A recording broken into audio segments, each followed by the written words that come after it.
We are live. Hello, everybody. Good evening and good morning in Australia. Yeah, 10 You're in o'clock in the the morning. future. Beautiful sunny day. Oh, awesome. We had a beautiful day here too. But Nice. it's still Friday night. We Yeah. just got the kids to bed and just had dinner, and we are here excited to see what this live is going to be all about, and can't wait for everybody to start joining us. So first of all, thank you very much for being here. So many people have requested you, so we are very glad that you said yes to our invitation, and I'm going to start by introducing you. So Dr. Rosalba Courtney is an osteopath with a PhD on the topic of dysfunctional breathing, its parameters, measurements, and clinical relevance. She has been in practice for over 40 years, and her interest in breathing spans 25 years. She has studied many different forms of breathing therapy and retraining, and is passionate about understanding the science behind breathing while also respecting the accumulated wisdom of the ages. Rosalba developed integrative breathing therapy, or IBT. It is evidence-based breathing training that is multi-disciplinary, and takes systems approach to clinical problem solving. Rosalba has also trained in orofacial myofunctional therapy, and she is on the editorial board, guys, also just like Dr. Yu, of the International Journal of Orofacial Myofunctional Therapy. She's also a member of the Osteopathic Research Alliance and mentors osteopathic research students at Southern Cross University. Rosalba works for 2 clinics in Sydney, Australia. She also conducts online consultations for patients and runs practitioner training face-to-face and online. We're going to talk a little bit more about that later on. Her 6-month online integrative breathing therapy practitioner training, mentoring, and certificate course begins in July 2021. And if you'd like more information, publication and resources are available on her website at www.rosalbacourtney.com. And I'll post all of this on Aries Circle. So welcome, Rosalba. Did I cover everything? Yeah, you did, Renata. Thank you. Very good. That was all succinct in a nutshell, wasn't it? Yes, well, it's very impressive curriculum. It's important for us to tell everybody. So Yeah. the topic today, I want to start with the introduction of the topic. It's dysfunctional breathing, pretty much what your PhD was about. Yeah. Parameters, measurements, and clinical relevance. I do have a question to start with. Why the whole breathing system needs to be considered in individuals with mouth breathing and orofacial myofunctional therapy? Okay. I suppose the most important thing is that, the breathing system's unified. So the brain controls even the central pattern generator in the brain, that initiates breathing rhythm, at the same time that it sends messages to the diaphragm and the rib cage to breathe, it sends messages to the upper airway. And so the two systems are really integrated. And if you have someone who, the whole breathing system, it's got sensory and motor parts to it. And it's a kind of an integrated system, with the sensory and motor aspects of all the parts are kind of working together. So when you have someone who has been a mouth breather for a long time and you want to fix that, even, you've removed all the obstructions, they've got space in their jaw, the tongue tie issue has been resolved and so on. But you're really looking at a complex neurological system that is really integrated with breathing. So if you just try and train them to nasal breathe, but you don't take into account what's happening in the rest of the breathing system, you don't get the best results, It is very interesting because a lot of practitioners out there just train breathing without looking at everything else. That's another reason why it's so important to work with other professionals. We all look at the patient in a different way. Yeah. Motor. Yeah. So You know, important. as an osteopath too, you know, we talk about there being 5 diaphragms in the body at least. So you've got what's going on in the head, you know, the tentorium cerebelli. Think of the roof of the mouth as another diaphragm, the thoracic inlet, the respiratory diaphragm, the pelvic floor, and so on. And in a way, you know, all those diaphragms can be working together. And so when I'm doing nasal breathing retraining, you know, I'm getting people to think about becoming wide as they breathe in and narrow as they breathe out, but all the way down. So to really restore, you know, the neuroplasticity of breathing control, you need to not force the body. You have to work with the body in the way that's, you know, appropriate. I don't know if I've explained that very well, but say, for example, you know, a lot of people have this idea that there's sort of some perfect breathing that everybody should do. You know, we should all be breathing very slowly through our nose into the belly at all times. And it doesn't work like that, because breathing is a reflection of everything that's going on in your mind, in your emotions, your diseases, the size of your airway, what happened in the neonatal period, all of that. And so you end up breathing the way you breathe for a reason. And when you're wanting to retrain breathing, you know, you need to, it takes time, it takes repetition, it takes following and understanding the principles of motor retraining and neuroplasticity, you know, because you want to retrain the brain. So there's a kind of a depth to breathing that I think sometimes people who are doing orofacial myofunctional therapy, not everybody gets it. Do you know? So much focus on the tongue, so much focus on, you know, lip muscles, tongue, you know, all of that sort of stuff. But, you know, all of that stuff is really part of a complex, you know, neural integration.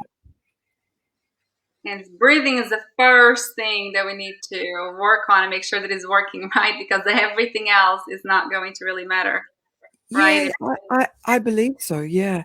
But the good news is, you know, body's always wanting to correct itself. And sometimes if you just, you know, relax the body a bit, you know, slow and relax the breathing, get rid of nasal obstruction, often the breathing will take care of itself. So it's not like every single person needs heaps and heaps of intensive breathing training. But the difficult patients need it. Definitely, definitely. I do just want to remind everybody, thank you guys for being here and watching us live. At the end of this live, we're going to do our giveaway. We have our first Airway Circle giveaway. It's a very nice robe, luxury robe with a candle and some breathing strips, or simply breathe strips. Um, and whenever you guys post questions, sometimes we cannot see your name. Kelsey, I see you, girl. Hey. I'm not sure who else has said hello to us. But whenever you post a question, if you would like us to know who you are, just write your name before the question. Like that, we recognize you. But otherwise, it's not a big deal. It will show up on the recording after. It just doesn't show up to us. So let's keep going. Our next question that we have, and we talked a little bit about this anymore already, but at what point in your career did you realize, wow, there's so much more to breathing than we give credit for? Yeah, well, it didn't happen all of a sudden, well, in an instant, you know. Okay. Kind of It was like a slow process, sort of a slow process, really. But I think what happened was that, you know, as an osteopath, and I'm also a naturopath, I was always interested in working with the body's own healing mechanisms and removing the obstructions to healing.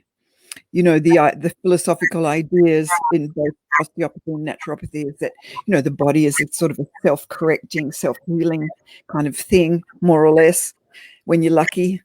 Everything's in place.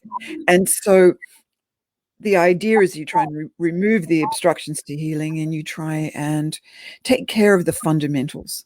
Mhm. And breathing is one of those fundamentals. So I kind of had that philosophical idea, I suppose, coming out of those disciplines that I was trained in. And then, I was always trying to help patients, and I would use whatever techniques I needed. And I had some patients who had sort of strange breathing and strange symptoms. There was one patient who he was referred to me by one of the doctors, one of the general practitioners in the practice I was working in. And she said, there's something about his rib cage. His rib cage is incredibly tight. Can you please loosen up his rib cage, as an osteopath?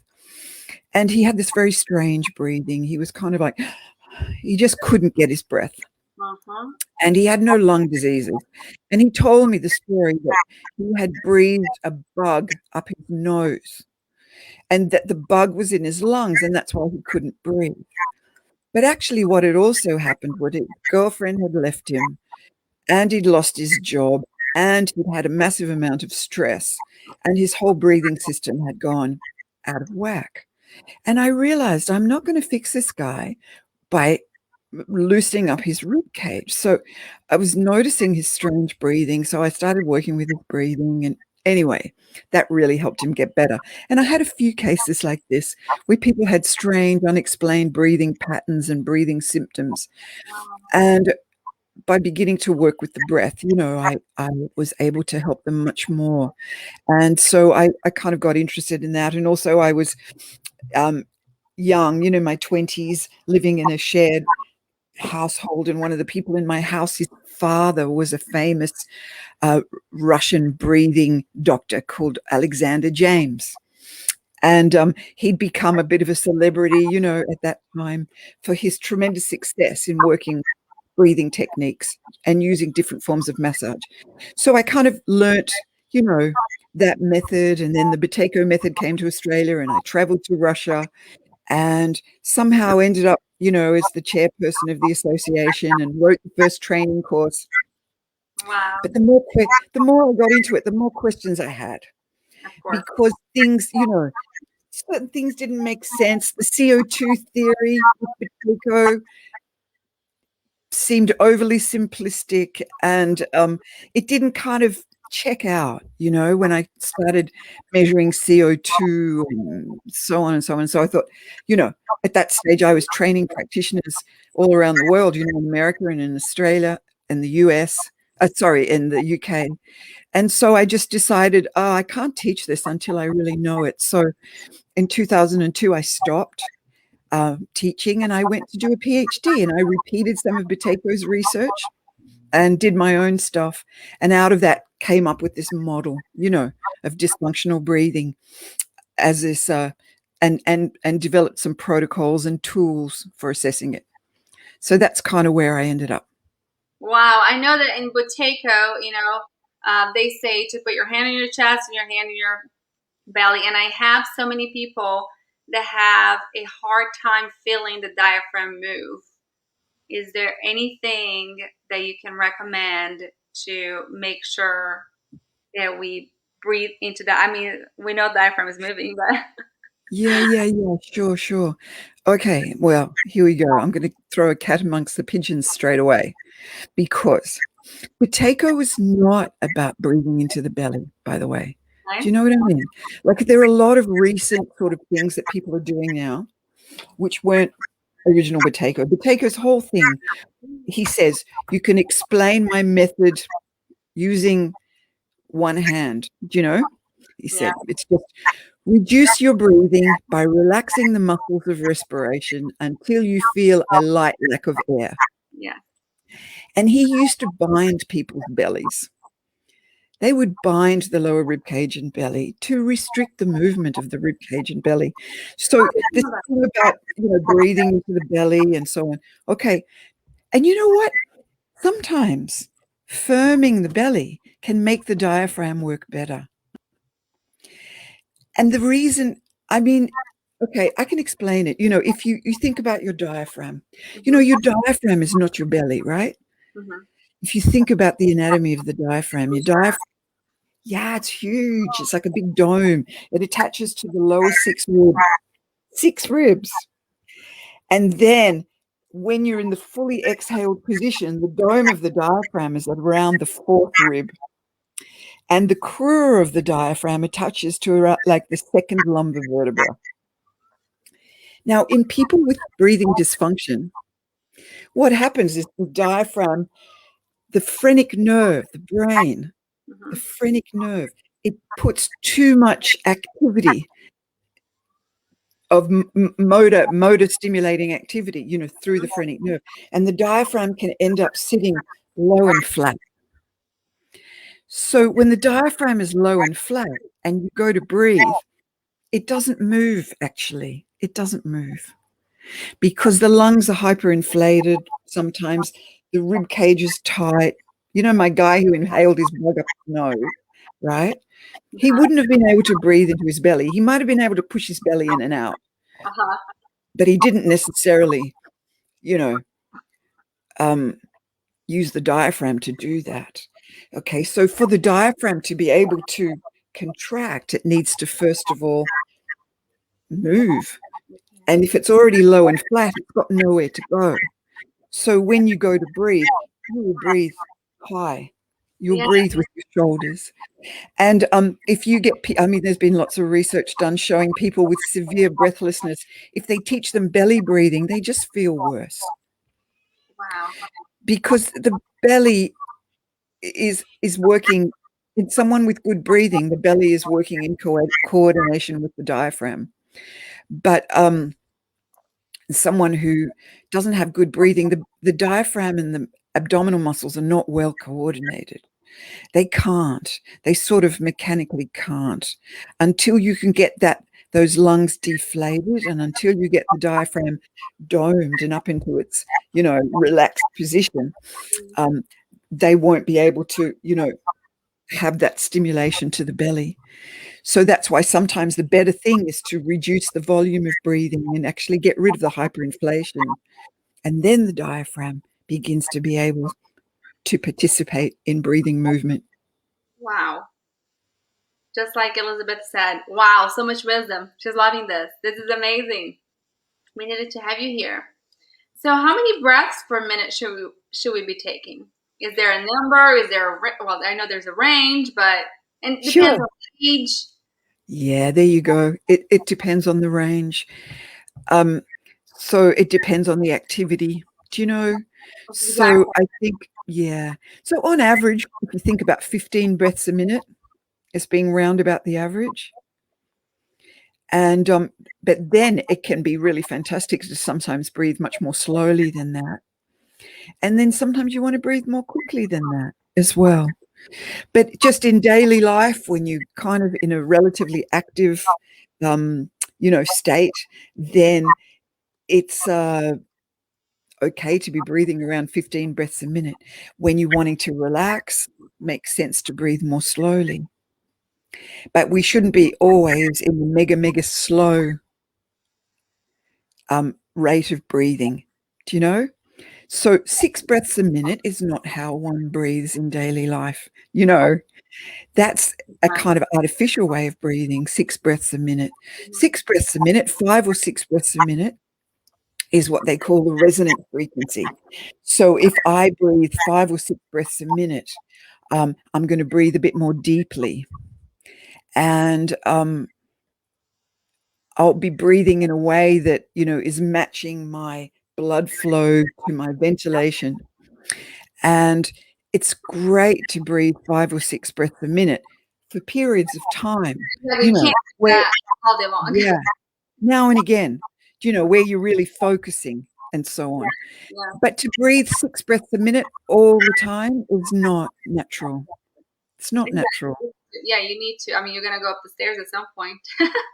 Well, more than that, you're going to think, you're going to feel, you're going to be a human being. Like I see a lot of people, talking about functional breathing, and they go, oh, functional breathing is breathing through the nose into the diaphragm and breathing slowly at around 6 breaths a minute. And I go, what is functional breathing then? No, it's not. Functional breathing is flexible breathing. Functional breathing is breathing. I say it's got ears, okay? Ears, that's an acronym standing for functional breathing is breathing that's efficient, for the situation, for the person, for the pathology. Okay, efficient, adaptive, appropriate, responsive. Okay, it's very different to just always breathing nasally, always breathing 6 breaths a minute, always breathing. You know what I mean? Like functional breathing. When someone's breathing is really functioning well, it's adapting and changing and responding to the environment. So some people have dysfunctional breathing where the breathing's not, appropriate, adaptive, responsive, and so on. And, sometimes people who do breathing therapy end up with less functional breathing Because you're trying because, to control it so much, and you're yeah, try and over control it. I mean, for example, talking about nasal breathing. Okay, nasal breathing, really great, super important. But should we be nasal breathing all the time, all the time, all the time? I inside. don't think so. Okay, yeah, certain things are going to require us to. So should we always breathe in through the nose and out of the nose? I think that breathing mostly in and out through your nose is the way you should do it. But, like, for example, during speech, you and I speaking now, if I try and always breathe through my nose, I'm going to begin to sound quite artificial Mm-hmm. because I'll get a strange phrasing as I try and you know what I mean? It's just not how it's done. Mm-hmm. And they've done some studies looking at if I'm a singer and I'm doing, or a poet, and I've got a particular sort of phrasing that's very, very rhythmic and regular, then maybe I can induce that, always take a nasal breath. But you look at people during normal speech, what appears to be more functional is some of the breath are in the nose. Occasionally you'll get a bit of a breath through the mouth. It's no big deal. And when people have done research and they've looked at the brain and they look at the functional connectivity of the brain, the way the brain functions, the functional connectivity is greater when there's some mouth breathing as well. Wow, that is fantastic. Yeah. And the same with exercise. Should you always, always, always breathe through your nose when you exercise? No, no. Should most people breathe more through their nose when they exercise? Yes. But should you get fanatical and crazy about always breathing through your nose under all circumstances? No. Because when you get to the more extreme forms of exercise, you're going to get better ventilation and your airways will stay open better if you take some mouth breaths. And if you're running and you've got to take a little spurt or something, an occasional mouth breath can really help to, distribute the pressures throughout the lungs, a little bit better. This is so interesting. Growing up, I've never been able to work out. I've never been really type of person that likes to run or anything like that. And I used to tell everybody around me, like, I don't know how to breathe. If I would run outside, I would have so much pain right here. And I couldn't explain what it was, and nobody knew what I was talking about. So after I got into this world of biofunctional therapy and I realized this mouth breathing the whole time, oh my gosh, what a change. I was able to at one point, I'm not doing it right now, but I was able to at one point run 3 miles nonstop with my mouth closed the whole time and great about it. Yeah, no, that's true. It's true. It can be really great, and people really benefit from learning how to breathe nasally, more of the time, and certainly in the warm up and when they're doing mild and moderate exercise. Yeah, for sure.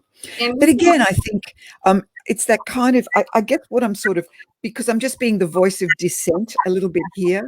Do you know, there's been such a kind of a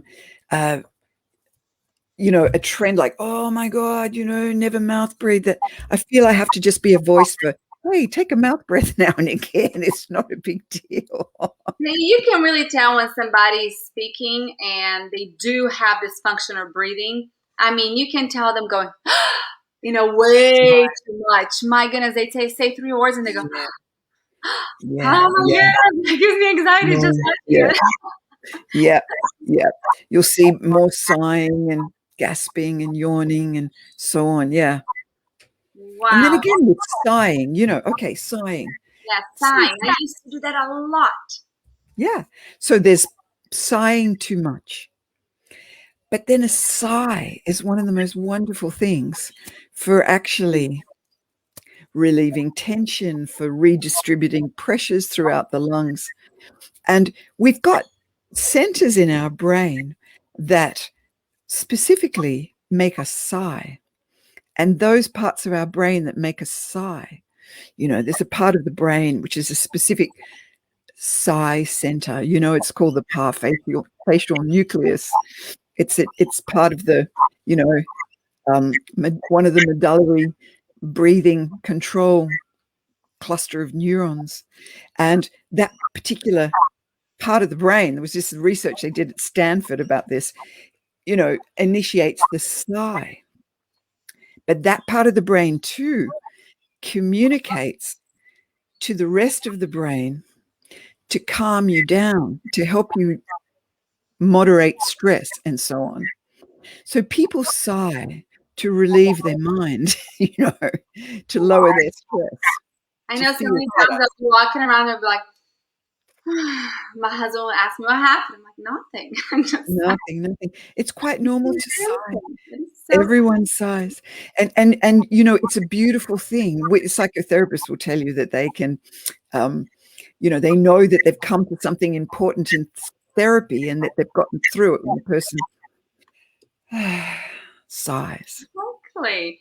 Do you see babies at all? Yeah, sure. I sure do. I get so many questions of parents who are concerned about their babies who are mouth breathing. Um, what do you recommend? What should they be doing? Yeah. Oh, with babies who are mouth breathing, I think first of all, you've got to really look at what the causes are. Do you know? Because sometimes that baby who's mouth breathing has, tongue tie. You need to look inside their mouth and look what's going on with the palate and so on. And sometimes a lot of those mouth breathing babies have got reflux. Mm, Sometimes you've got to deal with the reflux. And sometimes they just got a bit of too much snot, and you've got to wash their nose, clean their nose out. But in terms of working with a baby, I think you just start playing games and you just begin to close their mouth and, play games. You play mouth games and sound games and lots of humming games and that sort of thing. And you just keep an eye on it, really. And then, if I'm working with them osteopathically, I will work with the breathing mechanism through the whole body. So, I'll work with the cranial base, I'll release the rib cage, I'll get the sacrum moving, I'll work on trying to get all of those diaphragms integrated, working with each other. that is amazing. And I do love your approach to this because you do have so much knowledge in all these different types of breathing that are taught out there. And I feel like, one of my questions was, what is a piece of information that you can share that's very important for my functional therapist to know?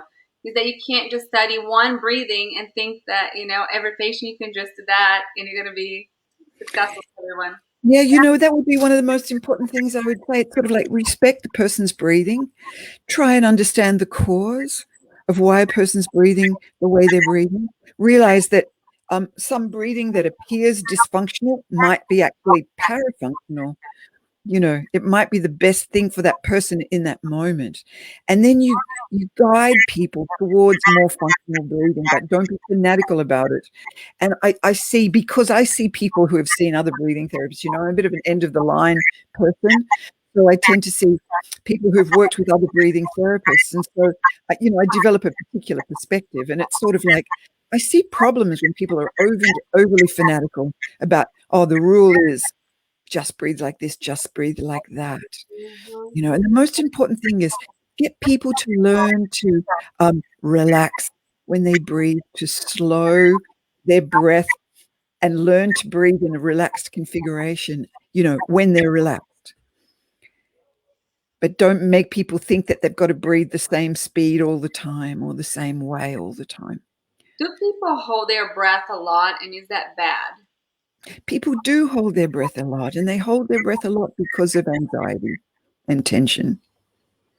And it's kind of, again, so much of what appears dysfunctional, it's really just, remember, breathing is connected to every system. And so the way that you breathe is a reflection of what's going on.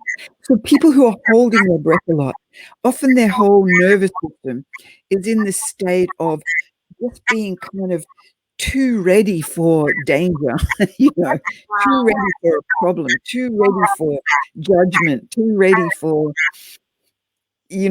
something going wrong or bad.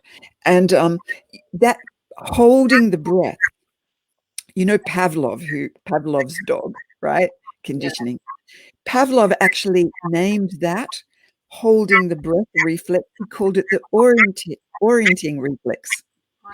And he said when people are anticipating, where there's a sort of a choice, like, oh, am I going to do this or am I going to do that? Or are things going to go in this direction or that direction? I'm unsure how I must act or think or be. And you hold your breath. And it comes when something very unexpected happens. Like, for example, I remember I went to the Grand Canyon and it was a misty day. And I didn't know what the Grand Canyon looked like. And I went up to the edge and all of a sudden there's nothing. It's all just nothing, just a big hole. And I remember like my breath went, and it felt amazing, but it was like something sucked the breath from me. And it's that response, that orientating response, with a hunter, who's hunting in the forest and they're listening, for the prey, and they're making themselves very still so that they can just observe and then make up their mind what to do. And then you hold the breath. So it's sort of like an overexpression of that is what you'll see when you're holding your breath when you're writing an email, or when you're in a social situation where you're a little bit uncomfortable and you find yourself doing a lot of that holding your breath. I It's wonder not. if that's related to the polyvagal theory, the freeze part. It sort of is, but it sort of is, but it's beyond that. It's beyond the vagus. It's about the whole, just the way we function is so amazing. And the way the breath, the control and regulation of the breath is really sort of, as I've said before, like deeply integrated into so many things. That little fanatical ideas about how we should breathe and this is right and this is wrong and everyone's breathing too much and everyone needs to breathe less and we're all hyperventilating and blah blah blah. Like, I reckon that's not very interesting, or free Um, or wise. we have had some patients in the dental office who hyperventilate if they get just crazy anxiety or if they had maybe Yeah. anesthesia. What should we do at that point? If you've got someone who's hyperventilating, then yeah, for sure, you slow, relax, and reduce the breath. Yeah, Perfect. yeah. Um, guys, we are opening the floor for questions. Please send your questions to Dr. Courtney. We are here. We want this to be very interactive. You guys are part of Airway Circle. You're in the circle. So I always appreciate you guys bringing so many amazing questions. So just let us know what you guys would like to know. And while we're waiting for some questions to pop up, if a patient would like to schedule an online consultation with you, where do they go and what does it look like? Oh, okay. They just go to my website and they can book on the website. If it's international, sometimes it's hard to find a time that works. And then they can just email me. And then my assistant will get back to you and organize a time that works. Perfect. How long is that appointment? Well, usually the initial appointment is an hour, and subsequents can be an hour or half an hour. Usually an hour So works better. we can also do treatment online. I love this. I mean, I know. the Yeah. pandemic kind of brought, all of this online learning and interaction and connection when we least expected, people that were not used to it. All of a sudden, we are, found ourselves in this world, but so much good has come from it. Even It's though true. it has It's been true. a Yeah. difficult year, so Yeah. much good has come from it. My goodness, I know that I've made some relationships that would not have happened. I've met some people that would not have happened if it wasn't for what we're doing now. So this is Yeah. amazing. And I know that you have a So true. fantastic course for practitioners. How long is the course and how can we sign up? So it starts July, Oh, right? oh well, it's a 6-month course, but it goes, like there are an hour and a half to two of recorded lectures, and then also the notes, and then we have live tutorials. Wow. So there's a live tutorial every week, and then we've got sort of mentoring of cases. So you have a few cases that at the end, it's more about the practical and the cases. So the course is sort of what I've been wanting to do, ever since I finished the PhD. So it's really for people who want to really get the whole breathing thing together. I think it's the best breathing course out there. Well, But I'm sure it is. I can't wait to but we it have sort of starts off with, we talk about functional and dysfunctional breathing therapy, breathing retraining, bit of an overview of all the different approaches, respecting, everything really, because everything has its place. And just, and then we've got a few weeks really looking at anatomy and physiology of breathing, but going relatively deep so that we really understand it, breathing control, CO2, breathing muscles, how they work, all of that. So there's a few weeks of that. And then we go into the I've got this model of dysfunctional breathing, which is that there are 3 key dimensions that came out of my research, that there's the biochemical, biomechanical, and psychophysiological. So then over the course, first of all, we look at the biomechanical, we really look at breathing patterns, how to work with them, how to assess them, what they mean, how to play with them. wow. And then we look at the biochemical, which is CO2, oxygen, hypoxia, even working with hypoxia, oxygen therapy or intermittent hypoxic training. So we look at that for a few weeks. And then we get into psychophysiology. So we look at the mind, the emotions, and how you work with that, how you really work with stress, anxiety. Oh, and there's a section in there on nasal and upper airway Wow. breathing. How do you measure the oxygen and CO2? How do you And CO2 with machines. I use a capnometer. I use the ones that are approved by the health department here. So I use it. I've used a Capnocheck and something called a Solaris capnometer. so And then we okay, do testing at rest and with different challenges, because again, you're working with this dynamic system. So it's just learning how to do it. And then at the end, people know how to work. To do a full assessment, you assess those 3 dimensions, and it takes about 40 minutes. And then you can target the therapy to the patient. So that's really what this course. that is amazing. I cannot wait to hear more about it. We do have some people in Airway Circle who have taken it, and Cheryl Schaffer is one of them, and she has spoken very highly of your course. So That's I great. Thank you, cannot Sharon. wait to hear Yeah. more about it. Kobe, thank you so much for your question. What is a good breathing exercise for someone with panic disorder? Do it really depends. It depends. Everything depends. That's why it's like, oh yes, I can't just pull out the breathing exercise for panic disorder. But that being said, you've got about 25% of people with panic disorder have hyperventilation, and they're the easy ones, because with them, main thing you've got to do is restore the CO2.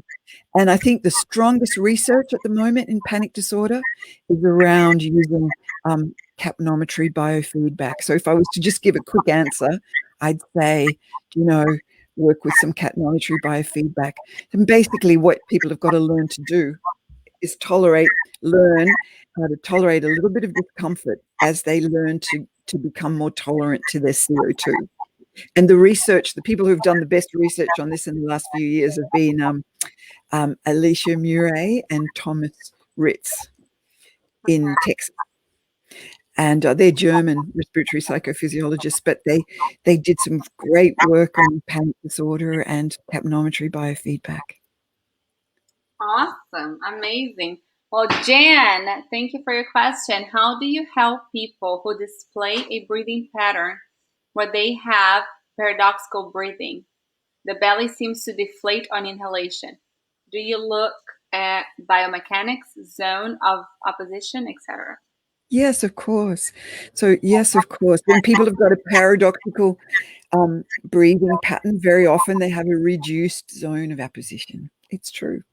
Not always, but often that's the case, So they've got a flat diaphragm. Some of them have a high diaphragm, So, but some people do have that reduced zone of apposition. And, like I was saying before, the zone isn't established because they haven't gone into the relaxed position of the diaphragm. They haven't exhaled properly. So then you need to kind of restore that. You need to, first of all, restore the diaphragm position. Focus on the exhale first. Get rid of that trapped excess air in the lungs. Do you know? And get people comfortable with a more exhaled position of the diaphragm. And then they begin to be able to get into a more natural coordination of breathing. Amazing. Do you work with a lot of asthmatic patients? Yeah, I do. And would you give us a tip of, I know that asthma is also a very wide, it has a wide range of Yeah. factors that could be going on with that person, but what would be something good for them to do? Yeah. Well, asthmatics, about 30% of them have dysfunctional breathing. And so you need to identify what the type of dysfunctional breathing is. And then you work on restoring the biomechanics. If they're hyperventilating, you have to work with that. If there's a strong psychophysiological component, where they've got a lot of fear and over perception of their breathing, you've got to work on that. But some people with asthma, they underperceive their breathing. They just don't feel their breath. And Wow. so it's really, there is no one exercise for people with asthma. It's just a matter of making their breathing more functional. So I'm sorry, I just don't have a quick answer. Good idea to Should start off every by getting them breathing through their nose. That helps. so should every asthmatic look for a breathing practitioner? I think, yeah, in an ideal world, why not? Sounds great. It'd be great to know a bit more about, how to work with your breathing if you're asthmatic. But you know what? It's really that the ones that really should are that group, that 30%, who have dysfunctional breathing. And they're the ones where their breathlessness is really disproportionate. So they have too much breathlessness for the severity of their asthma. And those people do phenomenally well with breathing techniques because they're taking medication. Doesn't really do a lot, so they take more medication. And so the people with the uncontrolled, disproportionate asthma, they're the ones that really need to fix up their dysfunctional breathing, And pretty much, everyone knows that the thing that happens when breathing is dysfunctional is that you have too much effort and tension in the breath. And some people that ends up with too much breathing, some people it ends up with too little breathing, and some people it ends up with very irregular and chaotic breathing. So getting the tension out of the breathing system, getting the fear out of the mind, about breathlessness, they're all important places to start. What are some other practitioners that you work with? Who are some other practitioners that you work closely with? Well, I do work with dentists, yeah, with the mouth breathing and the restoring functional breathing, and with the sleep, sleep disordered breathing. I do a lot of work with that. I work with integrative medicine GPs, so I work a lot with patients with, Lyme disease and dysautonomia, like in the long COVID situation. Wow, yeah. Dysautonomia, where people just aren't getting well, 3 months later, and they're still terribly fatigued and breathless and dragging themselves around. I work with people who have chronic pain, neck pain, back pain, pelvic pain, TMJ pain. So they might be referred by dentists, or they might be referred by, other people in the area. Sometimes other practitioners, all sorts of practitioners refer me patients. So I sort of end up with the people who don't quite get Don't know what better. else to do. Send them to Rosalba. yeah, they don't quite get better. And it's like breathing is not the answer to everything, but it's often the missing piece, Mm-hmm. where people haven't really worked well with the breath. So the breath is like, it's a tool, it's a tool. You can get in there and you can do things with it. It's a tool that very much depends on the skill of the practitioner. Do you know, if you understand it well, then you can work with it quite precisely and it becomes a very, effective, powerful tool for healing. That is unbelievable. Guys, we're getting close to our end time. So everybody get ready because we're going to do our giveaway in just a little bit. But before we talk about that, I would like to let everybody know about our clubhouse schedule this next week. On Tuesday, we're going to be talking about myofunctional therapy. And on Thursday, we have, should I say who it is? I usually don't say it until the day before or the day of, but I'm going to say it. We have Lorraine Frey. She is the president-elect for the IAOM. So we're very excited to have her come on Clubhouse with us this week. And then on Friday, we have another amazing speaker. I'm sure you guys are going to be super excited when you find out who it is. If you are a professional or anybody interested in airway, please join our Facebook group, Airway Circle. We post lots of good information over there. Everybody interacts a lot. It's super fun. Let's see what else. Does anybody have any more questions? I know that it's a little bit delayed. All good. Thank you. I know it's a little bit delayed. There's Chris. There's Amanda. Hello. Let's see. Do we have any? I kind of wanted to touch a little bit. So before we go, is there? Can we touch a little bit on sleep disorder breathing? Sure. Do you mind? You're amazing. Do you have a specific question?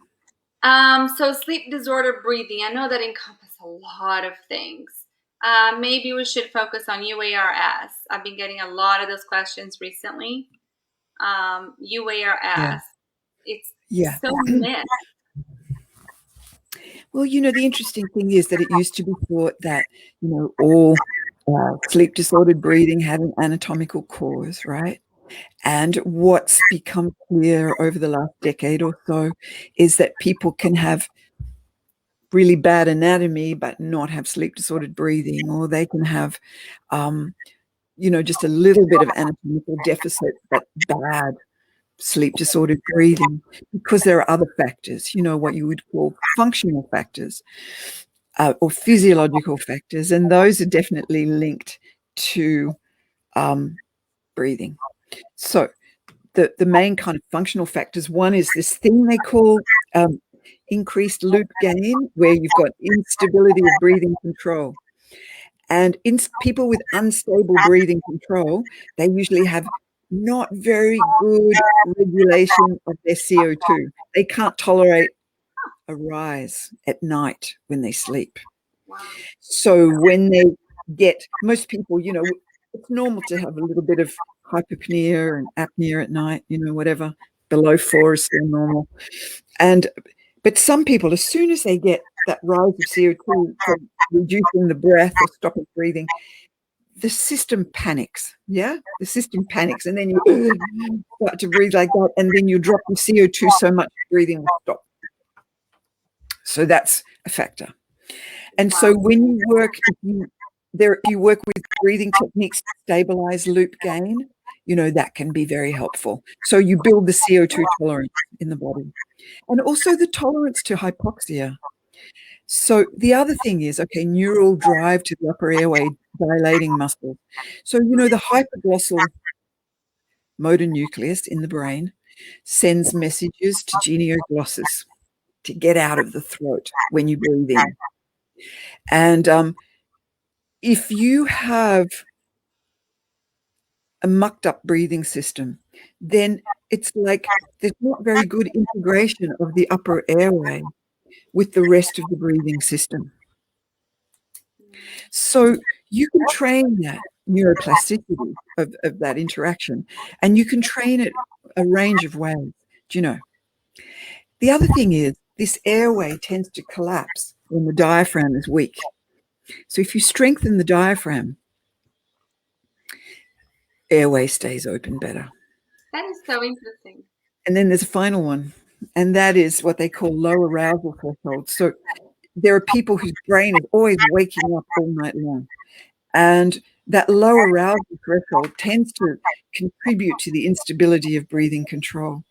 So if you can kind of get the nervous system working better in a more integrated, coordinated way, which means working with the whole breathing system and the whole nervous system, then breathing sleep stabilizes. I got to tell you, my patient, this is a great story. I had a patient recently.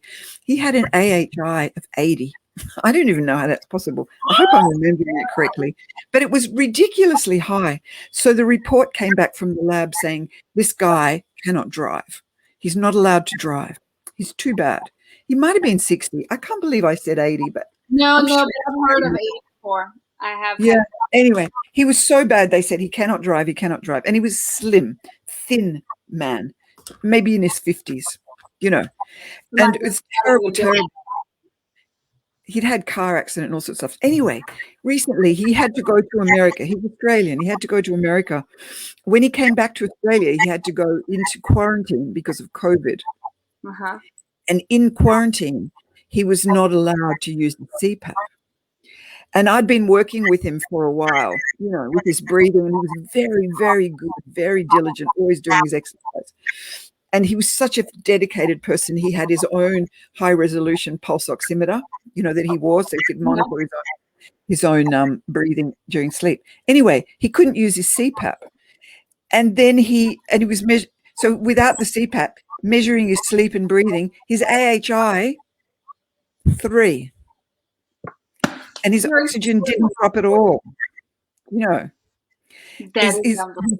And he kept sending me, he said, these are my readings overnight. Look at this, I've got an AHI of whatever, hardly anything, and my oxygen's staying normal. What the hell's going on? I'm going, oh my God, when you get out of quarantine, you have to come to another sleep study. But you know what? It's like it's all anecdotal. And I haven't done any research on breathing retraining for sleep apnea. And but I know from my own clinical experience with patients, you know, that you can get, you know, fantastic results doing nothing. This guy had no mandibular advancement. He did no myofunctional therapy. You know, he was so bad, he just was on CPAP. And I encouraged him to go on CPAP because he's so severe.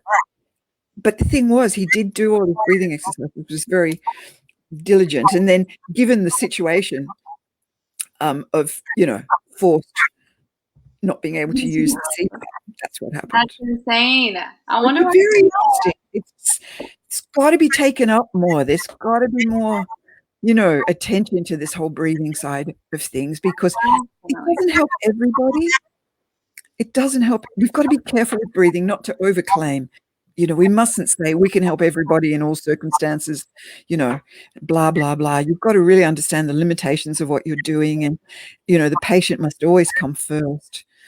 But anyway, that was an amazing case.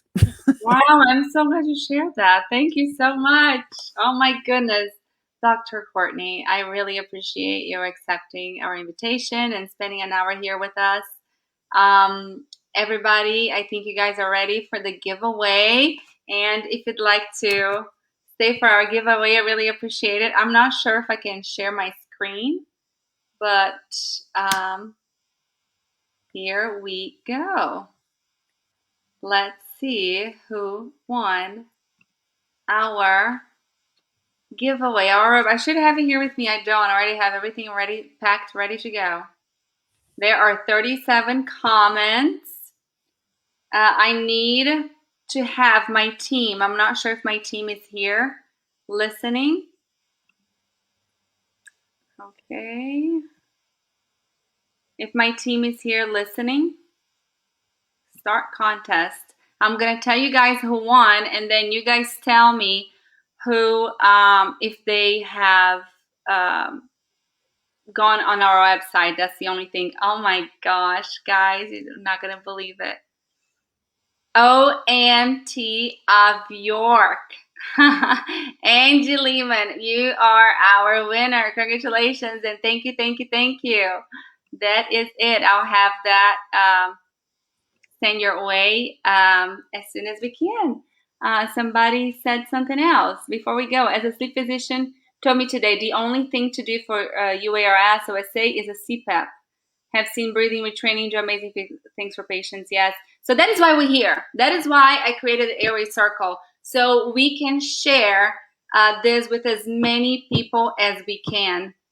I wanted to have a place where we have free conversations where these amazing professionals come, and I mean, they're giving their time, guys. So really go on Rosalba's website, look at her information, and share, so we can reach as many people as we can. And if more people are aware of airway issues, the more patients we all are going to be able to treat and help reach optimal health. So thank you all so much for being here. Thank you for listening. Thank you, Dr. Courtney. Any last words? No, thank you so much, Renata. Thank you, everybody. Couldn't see your faces, but appreciate you coming. All right. You have a wonderful day over there. Okay. All righty. Bye-bye. Bye-bye.